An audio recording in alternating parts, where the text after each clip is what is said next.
안녕하세요. 토요미스테리 디바제시카입니다. 도와주세요. 저희 남편이 지금 피를 흘리고 쓰러졌어요. 2017년 8월 16일 미국 콜로라도주 북부에 있는 작은 도시 그릴리의 소방서로 한 여성의 구조 요청이 접수됩니다. 즉각 현장에 도착한 구조대원과 경찰은 집 앞 계단에 앉아서 울고 있는 신고자를 발견하게 돼요. 그녀의 이름은 켈리 베이커. 상당한 충격에 휩싸인 듯 쉽게 진정되지 않는 모습이었습니다. 이후 경찰이 차고를 통해서 조용히 집 안으로 들어가 보는데 얼마 후 엎드려 쓰러져 있는 한 남성을 발견하게 되죠. 그는 켈리의 남편 59세의 랜디 베이커였습니다. 생사 여부를 확인했지만 안타깝게도 이미 숨이 끊어진 상태였고요. 일단 경찰은 현장에 있던 아내 켈리에게 어떻게 된 일이냐라고 자초지종을 물었는데 하필 켈리는 하루 전날에 친구 집에서 머물다가 그때 귀가를 한 상황이라고 합니다. 그래서 그녀에게도 남편의 죽음은 갑작스럽기 마찬가지였죠. 그리고 또 얼마 후에 그 근처에 거주하고 있던 죽은 랜디의 여동생 캐롤이 도착합니다. 그녀 역시 갑작스러운 이 죽음 소식에 큰 충격을 받은 듯 했어요. 경찰은 일단 무슨 상황인지 파악하기 위해서 유가족들에게 그간 랜디의 행적에 관한 여러 진술을 듣게 되는데요. 그중 주목할 만한 게 있었다면 랜디가 오랫동안 심장질환을 앓고 있었다는 사실입니다. 원래는 지금 이 사진 속에 있는 모습처럼 굉장히 건장했는데 몸이 아파오면서 사망 직전엔 이렇게까지 허약해져 버린 거죠. 게다가 2달 전에 수술을 받았는데요. 상태가 영 호전되지 않았습니다. 또 이 수술 후유증 탓인지 최근 한 달 사이에는 졸음운전을 5번이나 하는 아주 위험천만한 상황을 겪기까지 했고요. 경찰이 현장을 살펴봤어요. 그런데 랜디를 처음 발견했을 때 특이점이 있었는데 주변에 패스트푸드 음료 컵과 또 음식이 든 어떤 비닐봉투가 떨어져 있었다는 점이에요. 그리고 머리 밑에 약간의 피가 고여 있었고요. 자, 이걸 토대로 일단은 그가 이 패스트푸드 가게에 갔다는 거잖아요. 그래서 경찰이 해당 식당의 CCTV를 찾아내죠. 거기서 랜디의 마지막 행적을 발견할 수 있었습니다.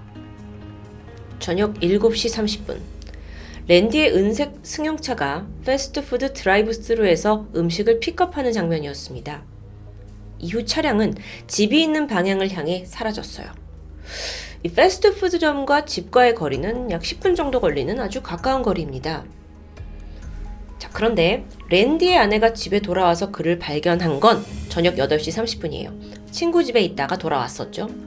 자, 그러면 랜디가 음식을 픽업해서 집에 온 7시 한 40분부터 약 50분가량 아내가 발견한 그 시점까지 그 짧은 시간 동안 분명 어떤 사고가 벌어졌다는 걸 의미하겠죠.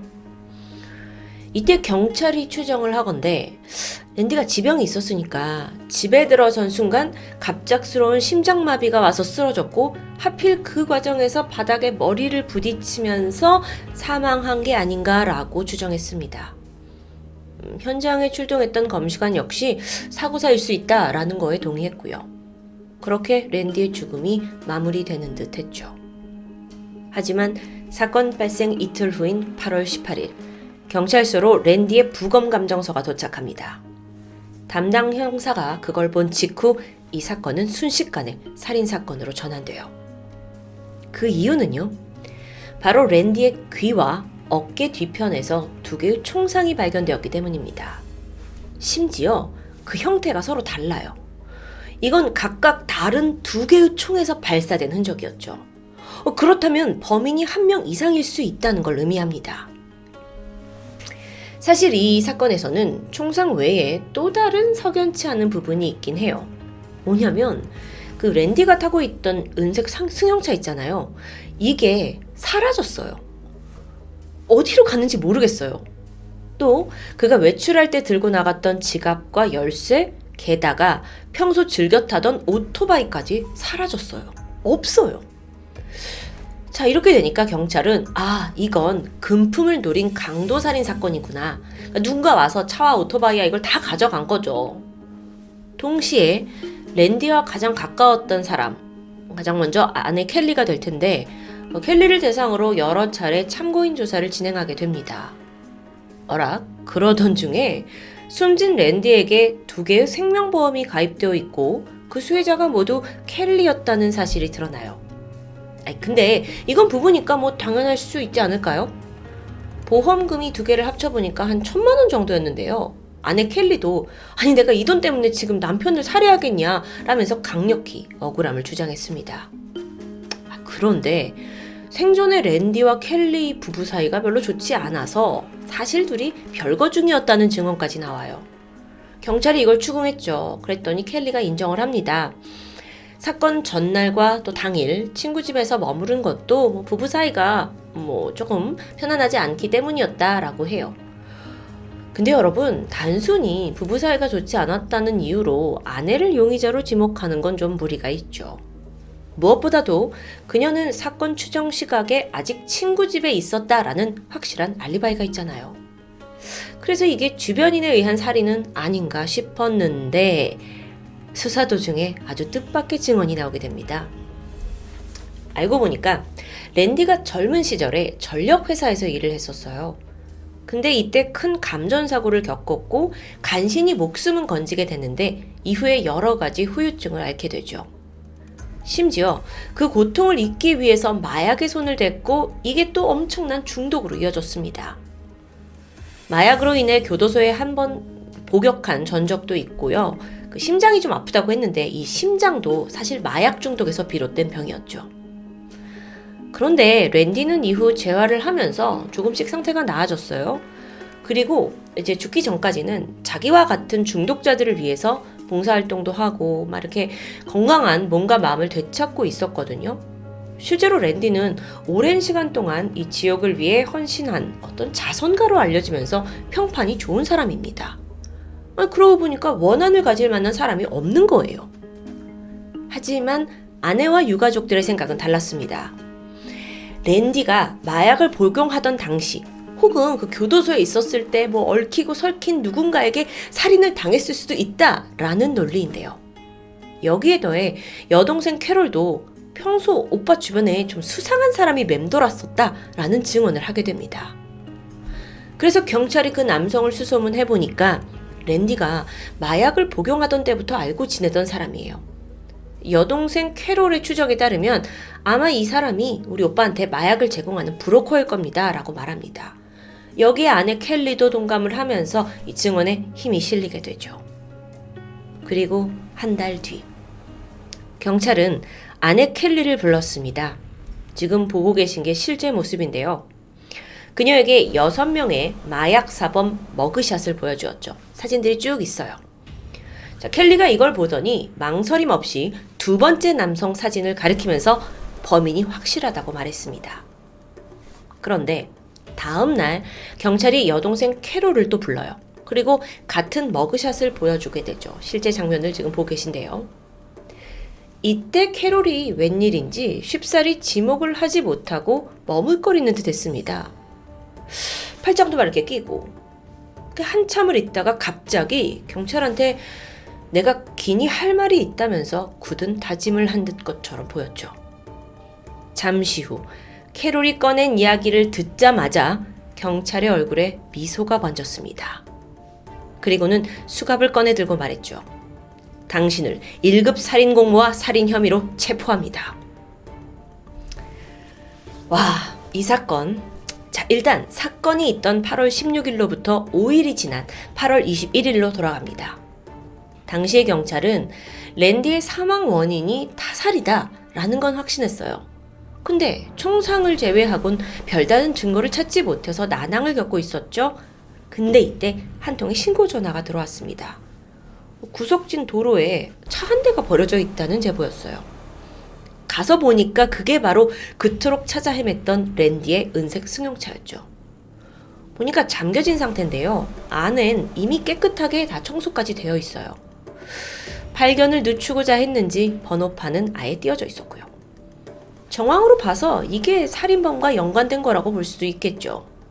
그래서 경찰이 즉각 이 차가 도대체 어떻게 해서 여기에 버려지게 됐는지 끈질기게 추적을 하게 되고 여기서 새로운 사실이 드러납니다. 알고 보니까 랜디의 이 차가 살인사건이 발생한 직후에 페이스북을 통해서 중고로 거래가 된 기록이 나온 거예요. 근데 이게 정상적인 거래는 아니었고요.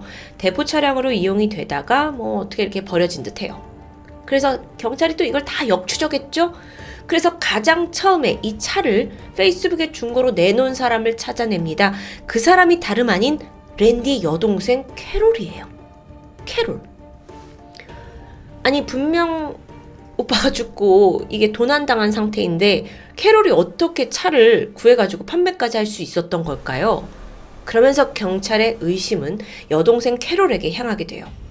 은밀히 조사를 시작하는데 알고 보니까 이 캐롤이 생전에 오빠와 관계가 아주 좋지 않았다는 걸 밝혀냅니다. 근데 이것만으론 부족했죠. 경찰은 그녀의 문자 기록을 확보했고 유독 눈에 띄는 빈도수로 연락을 주고받은 한 사람을 발견하게 돼요. 2달 동안 무려 이 연락처로 4,500통이라는 수많은 연락을 주고받은 상태였어요.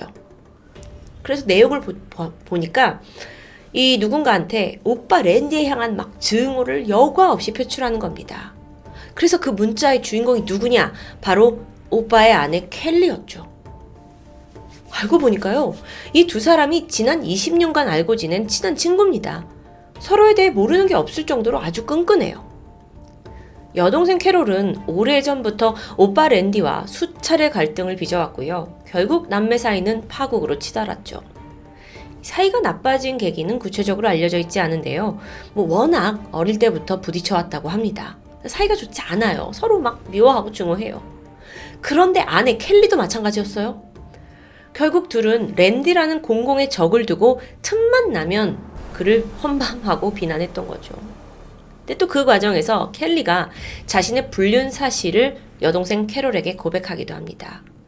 그러면서 했던 말이 난 랜디가 죽길 기다리는 것조차 지쳐가. 증오가 결국 살인까지 이어진 걸까요? 사건이 있기 2달 전에 이들은 랜디를 살해하기로 결심합니다. 그리고 계획을 빠르게 진행시켜요. 일단 우리 둘이서 직접 살인을 하는 건 가장 가까운 가족이니까 위험하다고 판단했어요. 그래서 여기에 또 한 명의 가족을 동참시키는데 이게 또 황당합니다. 바로 캐롤의 아들, 즉 랜디의 조카 레이즐리예요. 그러니까 오빠를 죽이기 위해서 자기 아들을 살인자로 만드는 이 캐롤 이 사람도 정신 상태가 보통이 아닌 거죠. 이게 도를 넘은 겁니다. 그래서 이때 이제 내 남편을 죽여줘라고 부탁했던 켈리가 조카에게 그 살인의 대가로 보험금의 일부와 또 그 랜디가 타고 있던 오토바이를 제시합니다. 그건 너 주겠다고요. 그렇게 거래가 성사돼요. 한편 조카 레이즐리 또한 평범한 사람은 아니었습니다. 살인 미수 혐의로 장기간 교도소에 있었고요. 또 무슨 깽단에 속해 있기도 해요. 이런 막장 인생을 살다 보니까 선뜻 야 너 삼촌 죽일래? 돈 줄고 오토바이 줄게 하니까 하겠다고 동참을 한 거죠. 정말 경찰이 전혀 상상도 못했던 전개였습니다. 그리고 여기까지 파헤친 경찰이 무엇보다도 확실한 직접 증거가 필요하다고 생각하게 돼요. 그리고 아주 은밀한 함정 수사를 진행하게 되죠. 우선 무작위로 뽑아낸 6명의 마약 사범 머그샷을 아내 켈리에게 보여줬습니다. 이 6명은 사건과 전혀 관련이 없는 인물이에요. 자, 그런데 켈리가 이때 2번째 남성을 지목해요. 확실하다고. 다음 날 경찰은 여동생 캐롤을 불러서 같은 머그샷을 보여줬죠. 캐롤은 이미 켈리와 어느 정도 모의를 했을 겁니다. 동일 인물을 찍으라고요. 그런데 이때 경찰은 전날 켈리가 지목한 그 2번째 남성의 사진을 캐롤의 아들인 레이즐리로 대체해 놓은 거예요. 바꿔 놓은 거예요. 그래서 캐롤도 난 그 2번째 남자 찍으면 된다 생각을 해서 딱 머그샷을 봤는데 어라? 내 아들이네? 이게 사진 속 사람이 자기 아들임을 깨달아요. 그러니까 무슨 생각이 드냐면 그러면 어제 켈리도 내 아들을 찍은 거야? 배신감을 느끼게 되죠. 여기에 분노에 휩싸인 그녀는 망설이다가 결국 경찰한테 사건의 일체를 자백하게 된 겁니다. 함정 수사에 제대로 걸려든 거예요. 그렇게 드러난 사건의 전말. 조카 레이즐리는 그날 랜디 집으로 침입했습니다. 아무에게도 들키지 않고 이 집에 들어갈 수 있도록 미리 아내 켈리가 손을 써놨죠. 그리고 랜디가 돌아오자마자 일부러 2자루의 총을 가지고 그를 살해했어요. 경찰 수사에 혼선을 주기 위함이었겠죠. 그렇게 사망을 확인한 후에 그는 랜디의 차를 끌고 도주했고요. 또 안에 있던 지갑과 열쇠는 아내 켈리에게 전달했습니다. 자, 차를 받은 사람이 누구냐? 여동생 캐롤이었어요. 그래서 여동생 캐롤은 중고시장에 말끔하게 처분했죠. 그리고 또 이 레이즐리는 다시 오토바이 좀 주신다고 했잖아요. 그래서 오토바이도 다시 가져가고요. 한편 켈리는 이 남편의 사망보험금을 수령하는데 이게 알고 보니까 단순 몇 천만 원이 아니었어요. 무려 1억 5천만 원이나 되는 거금이었죠. 그러니까 경찰한테 원래 보험금 얼마 되지도 않는다라고 거짓말을 한 겁니다. 그러고 보니까 켈리의 거짓말은 이게 다였을까요? 더 조사해보니까 랜디가 사망하기 한 달 전에 왜 5번이나 뭐 졸음운전 했었다고 했잖아요. 이거 역시 다 켈리가 계획한 일이었어요. 랜디를 살해하기 위해서 평소에 그가 마시고 있던 그 스무디에다가 계속 수면제를 타서 살인을 조장했던 거죠. 너무 무서운 아내입니다. 근데 도대체 왜 이렇게까지 남편을 죽이고 싶었던 거냐? 후에 진술에서 그녀가 뭐라고 얘기했냐면, 그러니까 남편이 아프잖아요. 그래서 오랫동안 이 남편의 간병을 하고 나는 거기에 지쳐있다라고 말해요. 그래도 불린난도 생겼고, 아니 그럼 그냥 너 조용히 떠나면 되지 않냐 라고 했더니 여기에 대해서 켈리는 내가 다른 남자와 떠나면 랜디가 찾아와서 복수를 할 것 같았고 그래서 죽일 수밖에 없었다 라고 고백합니다. 2018년 5월 법원은 직접 살인을 한 조카 레이즐리에게 1급 살인죄를 물어서 가석방 없는 종신형을 선고했습니다. 또한 아내 켈리, 살인을 공모한 죄로 가석방 없는 종신형에 처해졌고요. 여동생 캐롤에게는 2급 살인죄로 징역 30년형을 판결하면서 이 사건은 마무리되었죠. 여러분, 오늘 사건에서 가장 기억에 남는 부분은 어떤 거였나요? 저희는 사실 좀 이해하기 쉽게 풀어서 듣고 있긴 하지만 여러 가지 조각조각 단서들을 다 퍼즐처럼 맞추면서 날카로운 함정 수사까지 했던 이 경찰의 집념이 저는 가장 기억에 남았습니다. 뿐만 아니라 가장 가까운 가족인 아내와 여동생 그리고 조카까지 모두가 함께 모의한 살인이었다는 씁쓸한 대반전이 기억에 남는데요. 이래서 가장 무서운 건 사람이라고 하나 봅니다. 토요미스테리 디바제시카였습니다.